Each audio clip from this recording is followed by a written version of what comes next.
What's going on? Welcome back to the vlog.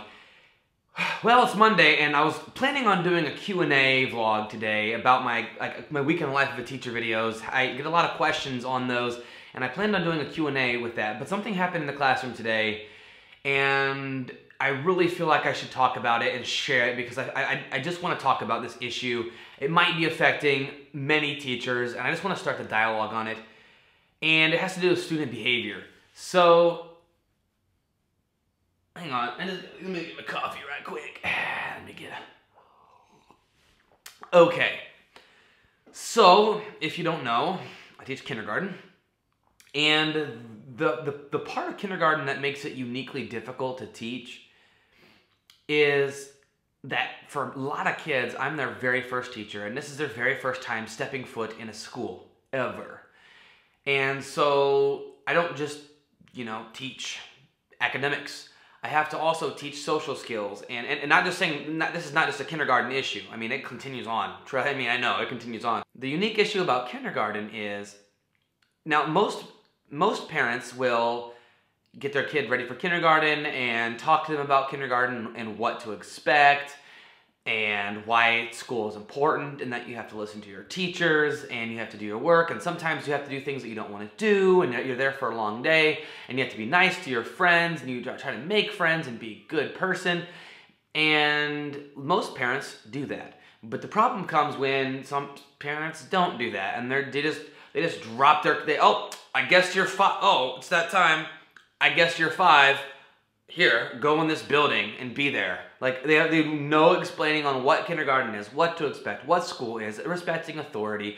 Some students have never been asked to do anything that they didn't want to do, any type of work whatsoever, and that is the issue that I am currently dealing with just a couple students. And for the most part, it's going well. I have to take extra time to sort of have conversations with them. But the part that makes it uniquely difficult to kindergarten is some students don't yet have the ability to have some students haven't yet developed conversational skills or the ability to express their needs and ideas in their thoughts, with their words. And it can be very hard and frustrating to try to have a conversation with a 5-year-old about the importance of school and why school is important, and any type of logical conversation. Some students are developed in that way, but some students aren't yet. So, you couple a student that's not developed with their critical thinking skills and their ability to have a conversation with also not having parents that have prepared them for school by telling them why they're there, and it makes it a very difficult situation. So the thing that happened today was I had two students and they were sitting at the same table, and they were deliberately misbehaving. And the reason why I know they're deliberately misbehaving is because we literally just went over the expectation, and then I narrated the expectation and I praised students who were following it, and then I individually corrected those students with a private correction, and then they continued to do it whilst laughing and thinking it was funny.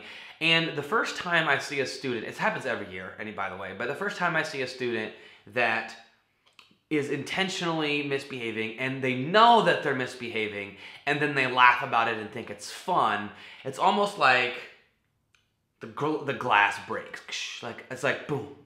Oh no. Because kids are gonna misbehave. Kids are gonna get tired and not want to do their work. Kids are gonna talk out. Students are gonna someone's gonna take their crayon and they're gonna hit them. That stuff happens. That's normal developmental kindergarten behavior. But when you start seeing students misbehave and then think it's more fun to screw around and misbehave than it is to just do their work, or if students, they know the consequences, they know that if I do this work and I do my best, then we will have fun. But you have a couple students who would rather screw around and make silly noises and get out of their seat and do all this, knowing that they're gonna miss out of an opportunity of a recess or a game. It really, it's just really sad. It makes me really sad when that happens, because it's just like, what's going on at home that you intentionally misbehave and then think it's funny? I get it, yeah, kids are gonna misbehave, but when you're misbehaving and you know you're misbehaving, and then to be able to continue to do that, it makes me sad for that student. And so that happened today. I wanted to talk about it because I'm sure this is happening with many of you. You're having kids that, they think it's fun to misbehave and to goof around it and to not do the right thing. It happens every year in every class.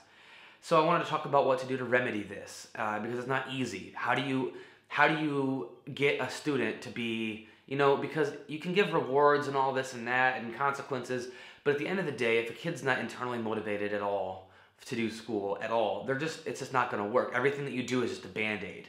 Class dojo, clips, whatever you do is a band-aid if you can't develop their intrinsic motivation, the want to learn and to do good and and to try their best and to problem solve and to persevere. That's something that we have to teach as teachers, and it's something that I'm actively working on. So what I'm doing, and these are students that I had figured would end up doing that once they got comfortable. You can just tell the early signs of that sometimes as a teacher. And so what I'm going to do to remedy this and try to motivate them and get them to understand is, it's hard because you have to also try to build their confidence. So, it's really about making positive connections and having having as many positive interactions with these students as you can, and to try to build a positive relationship with those students, because if a student doesn't care about learning, but they care about you and they like you, they might just do the work just to please you. I know that's one way to do it, and that might not be the most popular opinion, because as teachers, our number one job isn't for our kids to like us; it's for for them to learn. But you're going to behave better for a teacher you like.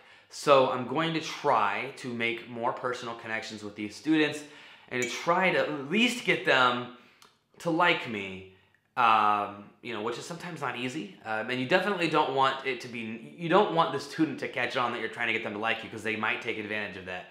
But just, be kind, continue to be kind, and when they do make mistakes, and when they do mess up, and when they are disrespectful and they're not listening and they're thinking it's funny, try not to yell and let it affect your mood, and try not to lose that control. It can be very easy, as teachers, we, try not to take behavior personally. But when a student is looking you right in the eye, tipping in their chair, and you tell them stop tipping in their chair, and it's like your third time because you don't want them to fall, and it's not, and they look you right in the eye and tip in the chair again and look around and laugh and see who's watching, it's hard not to take that personal, and it's hard not to sort of get mad. And it's like, it sucks that we have to deal with that kind of stuff as teachers, and it sucks that that exists, but the reality is it does.